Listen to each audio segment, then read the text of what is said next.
Assalamualaikum warahmatullahi wabarakatuh. Salam sejahtera saya sampaikan kepada Bapak Ibu sekalian. Selamat datang di kelas Sadar Bisnis. Perkenalkan, nama saya Ahmad Rosihin, atau Bapak Ibu bisa panggil Eros CDD Bapak Ibu. Alhamdulillah, saya ucapkan rasa syukur saya kepada Allah Subhanahu wa Ta'ala, Tuhan yang Maha Kuasa, atas segala nikmat, limpahan berkah, barokah, kemakmuran Bapak Ibu, yang saya juga doakan semoga Bapak Ibu berkelimpahan kesehatan, berkelimpahan kemakmuran, dan berkelimpahan keberkahan atas ridhonya Bapak Ibu. Sholawat serta salam saya juga haturkan kepada baginda Nabi besar Muhammad Sallallahu Alaihi Wasallam. Semoga kita mendapatkan syafaat beliau besok di hari akhir Bapak Ibu. Oke Bapak Ibu, ini adalah kegiatan saya Bapak Ibu ya, setelah saya passive income ya. Saya suka ke kebun dengan mobil Jimny saya ini ya, saya off-road ya sambil keliling kebun. Nah, kenapa saya bisa passive income Bapak Ibu di bisnis NASA ya? Alhamdulillah, ini berawal dari sebuah keputusan, dari sebuah informasi yang membawa perubahan hidup saya. Saya bersyukur sekali Bapak Ibu pada seseorang ya, beliau adalah Bapak Khalil Rahman Sarjana Hukum, yang pada tahun 2004 ya, pada tahun 2003 beliau mengenalkan sebuah informasi kepada saya ya, padahal saya baru beberapa minggu ketemu beliau ya. Beliau memberikan sebuah informasi. Alhamdulillah, saya bersyukur sekali dengan informasi yang beliau sampaikan kepada saya ya, membawa perubahan hidup saya sehingga saya bisa passive income Bapak Ibu. Oke, kita langsung Bapak Ibu. Nah, tahun 2000 hingga 2003 saya masih kuliah Bapak Ibu ya, masih kuliah. Kemudian 2004 ya, bulan Februari saya lulus S1 ya. Nah, dari sini Bapak Ibu, setelah saya lulus, bukan saya bahagia Bapak Ibu ya, tapi justru saya dihadapkan sebuah pertanyaan besar ya, yang harus saya jawab. Pertanyaan itu adalah yang pertama Bapak Ibu, pengangguran ya. Apakah saya setelah lulus itu jadi pengangguran, atau saya bekerja ya, atau saya melanjutkan kuliah ke S2, atau saya menikah Bapak Ibu. Inilah pertanyaan yang saya hadapi Bapak Ibu. Mungkin Bapak Ibu juga merasakan sebagai mana yang saya rasakan. Nah Bapak Ibu, akhirnya saya memutuskan untuk mencari pekerjaan ya, looking for a job ya. Saya mencari sebuah pekerjaan ya. Karena saya mencari pekerjaan, saya butuh pekerjaan, maka bacaan sehari-hari saya adalah bagaimana membuat lamaran kerja ya, membuat surat lamaran kerja itu biar diterima ya. Hampir begitu Bapak Ibu yang saya baca ya. Saya baca itu terus lakukan begitu. Tidak baca juga, saya tanya-tanya gimana sih cara bikin lamaran. Nah, dari interview ke interview ya, karena saya backgroundnya adalah pendidikan, saya daftar dari sekolah ke sekolah, dan ternyata tak satu pun saat itu menerima saya Bapak Ibu, karena gurunya sudah penuh semua ya, tenaga pengajarnya sudah penuh semua. Maka Bapak Ibu, akhirnya saya putuskan menikah Bapak Ibu ya.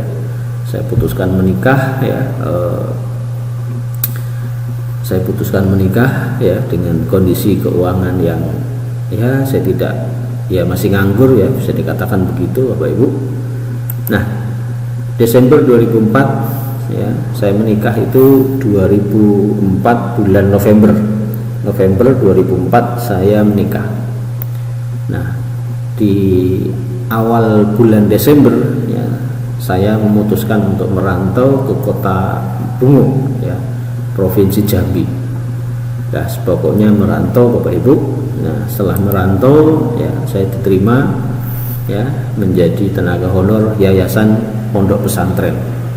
Ya, saya senang banget ya, gembira sekali Bapak Ibu ya, gembira sekali diterima. Nah, saya sangat menikmati pekerjaannya Bapak Ibu ya, sangat menikmati pekerjaannya, karena saking menikmati pekerjaan itu Bapak Ibu, saya disiplin ya, saya totalitas mengerjakan hingga akhirnya Bapak Ibu saya bisa meningkat ya, dari staf pengajar saya menjadi kepala sekolah. Dengan menjadi kepala sekolah Bapak Ibu, uang gaji saya bertambah ya. Dulu saat itu gaji saya 180.000 ya, dengan menjadi kepala sekolah saya ada tambahan tunjangan ya, hampir 250.000 totalnya tahun 2004 itu Bapak Ibu. Oke. Nah, saya menyadari betul bahwa saya punya penghasilan yang tidak banyak ya, 250.000 saat itu, maka saya dan istri saya nabung Bapak Ibu ya, uangnya dibagi 3 ya. Tabungan yang pertama untuk makan, untuk persiapan lahiran, kemudian uang kedua untuk makan, dan uang ketiga saya untuk bensin ya, untuk keluar sana kemari, dibagi 3. Nah, karena saya sudah punya istri ya, mungkin bagi teman-teman yang belum punya istri, saat bekerja ya pasti akan menabung ya untuk persiapan resepsi ya, kemudian yang kedua untuk membeli cincin atau mas kawin, dan yang ketiga adalah biaya menikah. Mungkin begitu, karena saya sudah menikah ya, persiapan saya itu ya. Oke. Nah, ternyata Bapak Ibu ya, istri saya hamil. Nah, disinilah Bapak Ibu saya harus nabung lagi ya. Pertanyaannya lah, gimana caranya nabung ya, sementara penghasilannya ya itu saja. Akhirnya Bapak Ibu saya mulai kreatif mencari tambahan penghasilan ya. Saya mulai ya kuliner bas ya. Kuliner bas itu membersihkan rumput ya, yang di kebun-kebun sawit, kebun karet begitu. Nah, satu-satunya pilihan ya selain itu Bapak Ibu, saya kerja lembur ya, dengan nambah jam kerja ya. Bahkan istri saya juga sempat menjadi guru les privat ya, di sebuah lembaga pendidikan bimbingan belajar itu ya. Ini ya, kenapa? Karena saya ingin ya, kami ingin uangnya bertambah Bapak Ibu. Nah, Bapak Ibu, kemudian anak saya lahir Bapak Ibu ya, November 2005 Bapak Ibu, anak saya lahir yang pertama, di mana saya masih mendapatkan penghasilan itu dari sebuah pekerjaan saya, yaitu honor ya.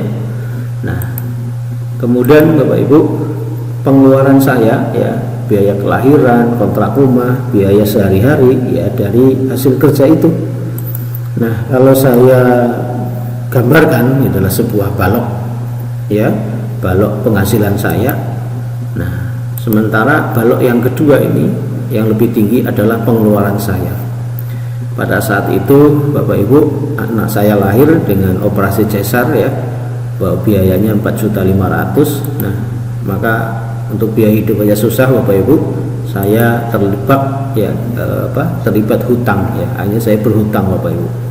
Dan di sini ternyata kehidupan saya sangat menyakitkan Bapak Ibu, sangat tidak enak sekali ya, hidup dengan hutang Bapak Ibu ya, apalagi ketika ditagih Bapak Ibu ya, sungguh sangat tidak enak sekali Bapak Ibu. Nah, kemudian Bapak Ibu, saya di waktu luang ya cari tambahan penghasilan ya, sering pulang malam ya, kemudian malamnya sering jaga anak ya, karena saya punya anak kecil tadi ya, giliran sama istri saya ya. Dan kondisi ini menyebabkan saya mengantuk Bapak Ibu ya, di jam kantor itu ngantuk ya, nggak bergairah ya, karena malamnya kadang ya nyari uang tambahan. Nah, akhirnya Bapak Ibu, mulailah saya kena tegur ya, karena mulai sering terlambat kerja ya, mulai tidak masuk kerja ya. Ini Bapak Ibu, akhirnya saya kena tegur.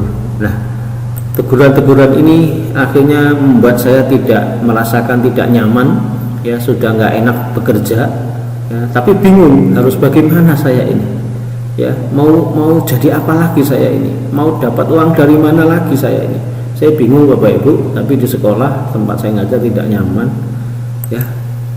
Akhirnya sebuah informasi yang berubah hidup saya ini, yang dulu ya Bapak Khalil Rahman itu memberikan informasi kepada saya ingat kembali Bapak Ibu ya.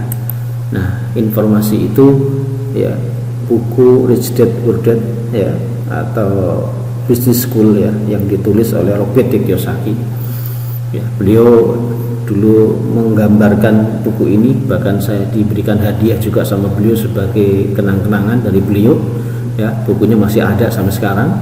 Saya baca itu kemudian saya teringat kembali Bapak Ibu ya. Nah, dalam pola pikir seseorang dalam mencari penghasilan ya, konsep Robert Kiyosaki tentang cash flow quadrant ini sangat relevan untuk kita pelajari Bapak Ibu ya. Sangat relevan sekali untuk kita pelajari. Nah, di mana di sana disampaikan kuadran kiri versus kuadran kanan ya. Jadi ada kuadran kiri itu adalah employer dan self employer, kemudian yang kuadran kanan adalah business owner dan investor ya. Nah, di sini saya akan jelaskan lebih contoh-contohnya Bapak Ibu. Kuadran kiri ya adalah yaitu employer, di mana dia adalah seorang pegawai karyawan. Kemudian S adalah self employer ya, para profesi seperti dokter, pengacara, penyanyi ya, pedagang. Dan self employer itu bekerja untuk diri Anda sendiri ya. Kemudian yang kuadran kanan ya adalah pemilik bisnis ya, yang autopilot bisnisnya karena ada sistem sehingga orang lain yang bekerja untuk Anda. Kemudian yang I adalah investor, uang yang bekerja untuk Anda ya, uang bekerja untuk Anda. Oke. Lebih jelas lagi Bapak Ibu, di mana employer ya, yang bekerja untuk orang lain, ini dimulai dari misalkan tukang sapu sampai direktur ya, tukang bangunan juga termasuk ya. Nah, mereka punya karakter ya, punya sifat ya, itu takut Bapak Ibu ya, penakut. Apa yang ditakuti ya? Takut dipecat, takut membuat kesalahan, takut mengambil resiko, takut mencoba sesuatu ya, dan takut gagal Bapak Ibu. Nah, bisanya setelah pensiun ketika ingin melakukan usaha atau kerjasama ya, setelah dia pensiun baru dia mau melakukan usaha atau dia kerjasama, yang akhirnya ketakutan-ketakutan itu masih tetap mendominasi ya, dan ketakutan itu yang biasanya terjadi Bapak Ibu ya. Ini itu kuadran kiri employer. Nah, kemudian yang self employer bekerja untuk diri sendiri ya, didominasi para profesi ya, pebisnis kecil-kecilan ya, dimana sifatnya ya, dia biasanya adalah orang yang tidak mudah percaya dengan orang lain. Dia lebih senang mengerjakan sendiri ya. Kemudian dia punya semboyan time is money, waktu adalah uang ya. Jadi karena waktu adalah uang, tipenya dia adalah pemburu uang sejati ya. Dia selalu berburu uang. Kemudian dia juga sering ngomong berani bayar berapa gitu. Nah, kelompok ini ya biasanya dia cenderung bekerja terus sampai akhir hayat ya. Sampai akhir hayat dia bekerja dan bekerja berburu uang. Karena kalau tidak berburu uang ya uangnya tidak dapat ya. Dia dalam pikirannya begitu. Nah, Bapak Ibu, kemudian yang kuadran kanan ya, tadi ada business owner ya. Dia bekerja untuk aset ya, sehingga aset yang bekerja mencari uang ya. Nah, kuadran kanan yang business owner ini ya, kerjanya ringan karena dia bekerja cerdas, kemudian punya waktu luang ya, percaya banyak orang yang lebih baik daripada dirinya ya. Dia percaya bahwa ada orang yang lebih baik daripada dirinya. Kemudian dia suka mendelegasikan, dia suka mengkader ya, dia suka menciptakan orang lain seperti dirinya. Ini karakter kuadran kanan business owner ya. Nah, kelompok ini cenderung semakin kaya karena begitu sistem berjalan otomatis, maka dia akan membangun aset yang lainnya yang akan terus-menerus memberikan income ya. Ini yang kuadran kanan yang business owner. Kemudian yang investor Bapak Ibu ya, di mana uang menghasilkan uang. Jadi uang yang bekerja untuk dirinya ya. Dia berani mengambil risiko dan orangnya sabar ya, sabar menunggu hasil ya. Dia terus belajar menempatkan uangnya dalam sebuah investasi yang baik agar cash flow-nya semakin sehat dan terus bertumbuh. Ini Bapak Ibu ya, investor. Nah, masing-masing kuadran beda karakter dan bahasa ya. Jadi kalau saya simpulkan lagi ya, saya perjelas lagi Bapak Ibu, kuadran kiri ya, yang E itu lebih kepada takut ya, self employer, tidak percaya pada orang lain ya. Sehingga apa, topik yang dia bicarakan ya biasanya tentang teknik mengajar ya, teknik online, teknik pengobatan, teknik melukis ya. Seminarnya juga dia suka seminar, tapi suka seminarnya yang membahas tentang cara-cara ya, cara budidaya, cara beternak, cara itu. Nah, di mana kuadran kiri yang E dan S ya, dia tabu bicara uang dan kaya ya, tabu membicarakan kekayaan, membicarakan uang, ini tabu ya. Berbeda dengan kuadran kanan yang B dan I ya, yang B itu percaya ya, dia gampang percaya ya dengan data-data, dengan peluang-peluang yang ada. Kemudian yang I adalah dia sabar ya, sabar menanti hasil investasi ya. Dimana B dan I ini senang sekali ya, topik yang dibicarakan adalah uang dan uang, investasi dan investasi, kemudian hasil dan hasil ya. Dan cash flow-nya ya, cash flow keuangannya ya, penghasilannya juga stabil Bapak Ibu ya. Omset dan keuntungan, dia selalu bicara omset, keuntungan ya. Kemudian dia punya cita-cita, harapan dan visi ya, lebih membuka diri ya dengan informasi dan peluang-peluang yang ada, dan dia juga mau pelajari setiap ada peluang yang datang kepada dia Bapak Ibu. Nah, oke Bapak Ibu ya, kuadran kiri ya, E dan S ya, terlalu berbicara kaya ya, tabu berbicara kaya dan uang. Kalau dikatakan mereka mengajar uang ya, kadang dia marah ya, padahal faktanya ya, bekerja keras mengejar uang ya, dia suka lembur ya. Kalau dia lembur berarti kan dia ya kerja keras mengejar uang ya kan ya, tapi dia marah kalau dibilangin begitu ya. Bahkan dia suka mencari kerja sampingan ya, dan lain-lain Bapak Ibu. Nah, dan kuadran kiri E dan S ya, dia lebih fokus kepada pekerjaan ya, karena dia fokusnya pada pekerjaan, maka yang dia dapatkan ya pekerjaan ya, bukan uang ya. Fokus pada pekerjaan ya, yang didapat adalah pekerjaan. Nah, beda dengan B dan I ya, yang ada di kuadran kanan. Dia selalu membicarakan cash flow, penghasilan, omset, keuntungan, cita-cita, harapan dan visi ya, lebih membuka diri dan mau mempelajari peluang-peluang yang ada. Oke Bapak Ibu ya, perjelas kembali saya di sini Bapak Ibu ya, kuadran kiri ya, E itu takut ya, S itu tidak gampang percaya, bahkan tidak percaya ya.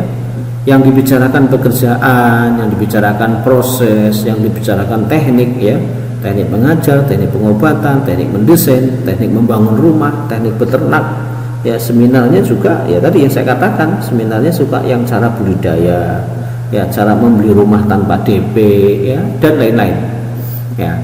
Berbeda dengan kuadran kanan yang B dan I, dia mudah percaya, berani dan sabar ya. Yang dibicarakan selalu aset, uang dan hasil. Cash flow-nya juga bagus ya, penghasilannya ya sangat bagus, stabil ya, omset dan keuntungan, cita-cita, harapan dan visi Bapak Ibu. Nah ya, jadi masing-masing kuadran ya, ini sekali lagi saya katakan, masing-masing kuadran ini beda karakter dan bahasa ya. Kuadran kiri E dan S ya, terus bekerja mengejar uang untuk hidup mewah ya. Kalau uangnya habis ya, kemudian uangnya lebih sering digunakan untuk kredit yang konsumtif ya, kredit mobil ya, jalan-jalan ke luar negeri ya, itu dia lebih ke sana ya, lebih konsumtif. Sehingga kalau uangnya habis ya, dia kerja lagi dan kerja lagi. Uangnya untuk bayar cicilan ya, dan tidak pernah memiliki aset. Dia terus berburu uang ya. Itu kuadran kiri, yaitu orang E dan S ya. Beda dengan B dan I ya, pembicaraannya lagi-lagi tentang penghasilan, keuntungan, omset, cash flow ya, lebih membuka diri ya, selalu berpikir investasi. Nah, dan 95% uang ngumpul di kuadran kanan. Ini 95% uang yang beredar itu ngumpul di kuadran kanan. Nah, Lebih tepatnya Bapak Ibu ya, kuadran kiri adalah active income. Ya, active income itu kerja keras cari uang ya, tidak aman, tidak punya waktu, menukarkan tenaga dan waktu untuk uang ya, penghasilannya aktif, kalau dia tidak bekerja ya tidak dapat uang. Time is money, waktu adalah uang ya, ini waktu adalah uang. 95% orang berada di sini berebut 5% uang yang beredar ya. Maka di sini orang-orang yang aktif income adalah orang-orang yang mudah stres Bapak Ibu ya. Nah, bagaimana dengan passive income ya? Passive income ya, mereka ya, orang kuadran kanan ya, passive income, dia kerja cerdas ya, bisnis yang bersistem, otomatis berjalan ya, banyak waktu dan lebih stabil Bapak Ibu karena dia punya sistem. Nah, biasanya mereka seorang konglomerasi ya, konglomerasi, dia punya perusahaan yang perusahaannya sudah berjalan Bapak Ibu ya, yang dia bangun biasanya butuh 10-20 tahun Bapak Ibu ya. Waralaba ya, seperti KFC ya, McDonald itu ya, atau Indomaret, Alfamart ya, itu waralaba Bapak Ibu, dan networking ya. Nah, 3 orang ini ya, mereka berada di passive income, dan 5% orang berada di sini ya, hanya 5% Bapak Ibu. Dari sebuah informasi yang Bapak Khalil Rahman melalui buku ya, Business School atau Rich Dad Poor Dad yang ditulis oleh Robert T. Kiyosaki, saya memilih passive income Bapak Ibu. Nah, bagaimana dengan Anda Bapak Ibu? Apakah Anda juga memilih passive income Bapak Ibu? Nah, silahkan Bapak Ibu pilih mana, active income atau passive income ya. Silahkan Bapak Ibu renungi Bapak Ibu ya. Nah, silahkan tonton video bagaimana seseorang ya yang bernama Pipo ini mendapatkan passive income ya. Silahkan Bapak Ibu tonton videonya. Ini video yang sangat menginspirasi ya, untuk Anda memilih ya, pilihan Anda ya. Sebaiknya sebelum memilih, silahkan tonton video seorang Pipo, bagaimana dia mendapatkan kebebasan waktu dan kebebasan finansial. Baik Bapak Ibu, sekian dulu dari saya. Saya akan lanjutkan kepada kesempatan yang akan datang Bapak Ibu. Terima kasih. Assalamualaikum warahmatullahi wabarakatuh.